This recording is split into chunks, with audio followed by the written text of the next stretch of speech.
جہاں وہ شادی کر کے اپنی وائف حسنہ بنت محمود اور 2 بیٹوں کے ساتھ رہتا ہے۔ ایک رات گاؤں کے چند لوگوں کے ساتھ مل کر شراب پینے کے بعد مصطفیٰ انگلش پوئٹری سنانے لگا، جس پر نیریٹر کافی حیران ہوا۔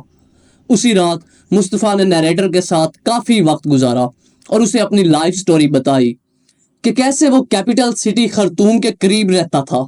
اس کا باپ اس کے پیدا ہونے سے پہلے ہی مر گیا اور ایک سنگل مدر نے اسے پال کر بڑا کیا۔ اپنی سکولنگ کے بعد ایک اسکالرشپ پر کائرو اور پھر لنڈن چلا گیا، جہاں اس نے بہت سی انگلش ویمن کے ساتھ سیکشول ریلیشن شپس بنائے رکھے۔ وہ لیڈیز مصطفیٰ کی افریقن عرب لک کی وجہ سے اس کی طرف کھینچی چلی آتی تھیں، جبکہ اس نے بھی خود کو شیکسپیئر کے اوتھیلو کی طرح جنگلوں اور صحراؤں میں رہنے والا افریقن بنا کر پیش کیا۔ کس طرح سے شائلا گرین ووڈ، این ہیمنڈ اور ایزابیلا جیسی انگلش لیڈیز اس کے جال میں پھنسی اور پھر ایٹ دی اینڈ انہوں نے سوسائڈ کر لی۔ اور پھر جین موریس، جس سے مصطفیٰ نے شادی کر لی، مگر یہ شادی فزیکل اور سیکشول وائلنس پر چلتی رہی، ایک اینڈ لیس وار کی طرح۔ اور پھر فیبروری کی ایک سرد رات میں جب مصطفیٰ گھر آیا اور جین کو بستر میں نیکڈ لیٹے دیکھا، he made love to her and finally اس نے خنجر جین کے سینے میں اتار دیا and she died۔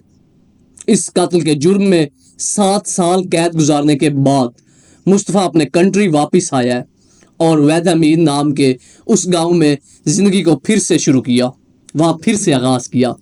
مصطفیٰ سعید کی سٹوری نے نیریٹر کو ہلا کر رکھ دیا۔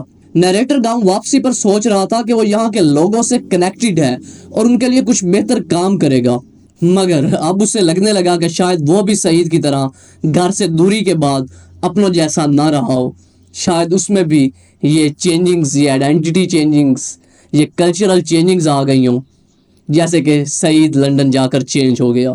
خیر، اس نے کیپٹل سٹی خرطوم میں ایک جاب کر لی نیریٹر نے، اور محض کبھی کبھار گاؤں آنے لگا، یہاں تک کہ ایک روز اسے خبر ملی کہ کھیت میں کھیتی کے دوران سیلاب آنے کی وجہ سے مصطفیٰ سعید ڈوب کر بہہ گیا ہے۔ وہ سمجھ گیا کہ یہ ایک سوسائڈ ہے۔ سعید نے مرنے سے قبل نیریٹر کو اپنی وائف حسنہ اور 2 بیٹوں کا گارڈین بنا دیا اور اپنے گھر میں ایک سیکرٹ روم کی کیز نیریٹر کے لیے چھوڑ گیا۔ سعید کی موت کے بعد نیریٹر اس کی ویڈو حسنہ کی طرف اٹریکشن فیل کرنے لگا، مگر شادی کی بات کرنے کی ہمت نہ کر سکا، اور پھر حسنہ کی مرضی کے اگینسٹ اس کی شادی اس سے 40 سال بڑے گاؤں کے ایک مالدار انسان ویڈ رئیس سے کر دی گئی۔ ویڈ رئیس نے شادی کے فوراً بعد زبردستی حسنہ سے سیکس کرنا چاہا، جس پر حسنہ نے اس کو خنجر مار کر قتل کر دیا اور پھر اسی خنجر سے خود بھی سوسائڈ کر لی۔ گاؤں والوں نے اس انسیڈنٹ پر پردہ ڈالنے کی پوری کوشش کی، مگر نیریٹر کو اس انسیڈنٹ کا بہت صدمہ پہنچا۔ جب وہ گاؤں آیا تو اس نے کیز کی مدد سے سعید کا سیکرٹ روم اوپن کیا اور وہ حیران رہ گیا۔ ایک چھوٹے سے گاؤں کے گھر میں ایک کمرہ جو سعید کی انگلینڈ میں گزاری گئی زندگی کا ایک عکس تھا، اس کی انگلینڈ کی لائف کو ریپریزنٹ کرتا تھا۔